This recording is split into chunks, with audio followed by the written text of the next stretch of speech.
नमस्कार भक्तवृन्द, म आचार्य चन्द्र प्रकाश ज्योतिष एवं वास्तु युट्युब च्यानलबाट हजुरहरूलाई हार्दिक स्वागत तथा अभिवादन गर्न चाहन्छु। दर्शकवृन्द, आज कुरा गर्दैछौँ हामी मेष राशिका जातकहरूको शुभ र अशुभको बारेमा। शुभ पक्षहरू के रहेका छन्, अशुभ पक्षहरू के रहेका छन्, त्यो सम्पूर्ण जानकारी आजको भिडियोमा हजुरहरूलाई म उपलब्ध गराउन गइराखेको छु। मेष राशि अग्नि तत्त्वको राशि हो र यसको स्वामी ग्रह मङ्गल हुने गर्दछ। मङ्गलले मेष राशिका जातकहरूलाई ऊर्जावान, साहसी, आत्मविश्वासी र नेतृत्वको गुण प्रदान गर्दछ। अब हेरौँ मेष राशिका शुभ र अशुभ पक्षहरूको बारेमा। मेष राशिका जातकहरूको शुभ पक्षहरू साहसी र आत्मविश्वासी हुन्छन्।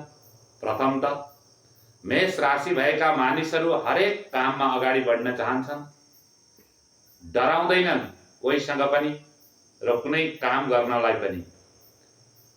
त्यस्तै गरेर नेतृत्व गर्न अत्यन्त सक्षम हुने गर्दछन् मेष राशिका जातकहरू भने। दोस्रो नम्बरमा ऊर्जाशील र उत्साही हुने गर्दछन्। नयाँ काम सुरु गर्न, जोखिम लिन र लक्ष्य पूरा गर्न जोसिलो स्वभाव हुने गर्दछ मेष राशिका जातकहरूको भने। तेस्रो शुभ पक्ष रहेको छ इमानदार र स्पष्ट वक्ता अथवा स्पष्ट बोल्ने बानी हुन्छ। मनमा जे हुन्छ सिधा भन्न रुचाउँछन्, यता लुकेर छिपेर घुमाएर बोल्ने बानी मेष राशिका जातकहरूसँग हुँदैन। अनि कुनै प्रकारको ढोङ पनि उनीहरू गर्दैनन्। जो छ स्पष्ट छ, अगाडि छ, पछाडिबाट कुनै पनि लुकेका कुराहरू हुँदैनन्। खुल्ला किताब जस्तो उनीहरूको स्वभाव हुने गर्दछ भने। चौथो शुभ पक्षहरू भनेको नेतृत्व क्षमता अत्यन्त धेरै हुने गर्दछ मेष राशिका जातकहरूलाई। अरूलाई प्रेरित गर्न, अगुवाई गर्न सक्ने स्वभावले उनीहरूलाई सफल बनाउँदछ आफ्नो जीवनमा। त्यस्तै गरेर पाँचौं शुभ पक्ष भनेको के रहेको छ त भन्दा तत्पर निर्णय लिने अथवा मेष राशिका जातकहरू कुनै पनि निर्णय लिनको लागि ढिलाइ गर्दैनन्। तुरुन्त निर्णय गर्न सक्ने क्षमता मेष राशिका जातकहरूमा हुने गर्दछ। यी त भए शुभ पक्षहरू। मेष राशिका जातकको शुभ पक्षहरूको बारेमा मैले हजुरहरूलाई विश्लेषण गरेँ। अब अशुभ पक्षको बारेमा पनि म हजुरहरूलाई विश्लेषण गरेर भन्न गइराखेको छु। पहिलो अशुभ पक्ष भनेको उनीहरू अत्यन्त धेरै रिसा र अत्यन्त अधैर्य हुने गर्दछन्। सानो कुरामा पनि छिटो रिस उठ्ने स्वभाव हुन्छ मेष राशिका जातकहरूलाई। त्यस्तै गरेर दोस्रो कमी पक्ष अथवा अशुभ कुराहरू, अशुभ पक्षहरू भनेको के हो त भन्दाखेरि अत्यन्त छिटो निर्णय गरेर अनि गल्ती गर्ने। छिटो निर्णय गरेर गल्ती गर्ने दोस्रो कमजोरी हुने गर्दछ मेष राशिका जातकहरूलाई।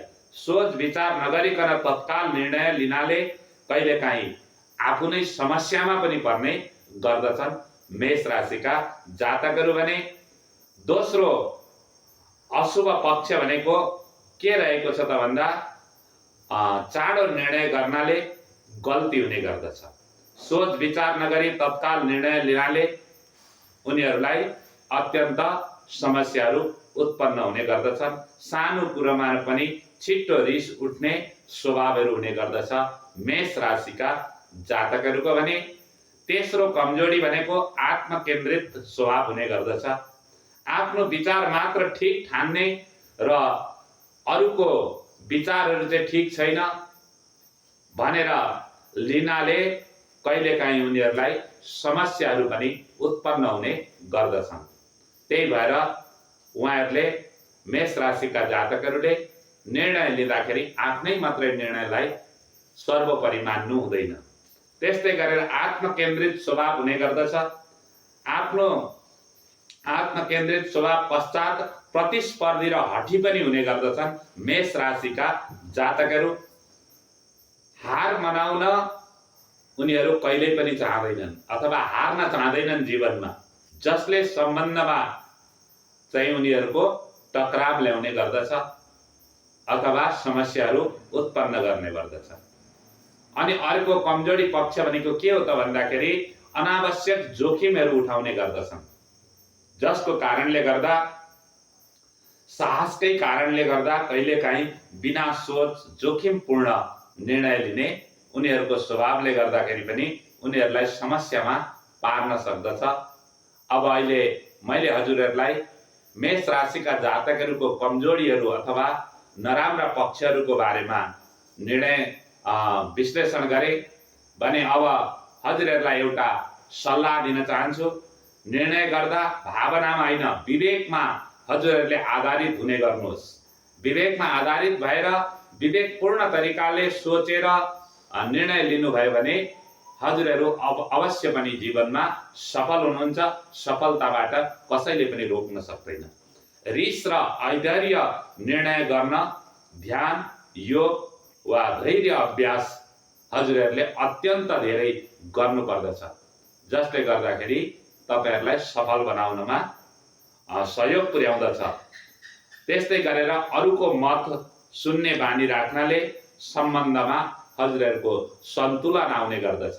आफ्नै मत मात्रै अगाडि नसार्नुहोला, अरूको पनि सुन्ने गर्नुहोला। र यो तरिकाले मेष राशिका जातकहरू जो अग्नि तत्त्वका राशिहरू हुनुहुन्छ, त्यो भएका कारणले गर्दाखेरि अग्नि तत्त्व भनेको यसै पनि अलिकति उत्साही, एग्रेसिभ र अलिकति तातो गरम मिजाजको व्यक्ति भनेर मेष राशिलाई हामीले चिन्ने गर्दछौँ। त्यही भएर त्यो गर्मीलाई अलिकति धैर्यताको पानीले निभाएर आफ्नो निर्णयहरूलाई अगाडि सार्नुभयो भने र कार्यहरू गर्नुभयो भने जीवनमा अत्यन्त ठुलो सफलता हजुरहरूले प्राप्त गर्न सक्नुहुनेछ।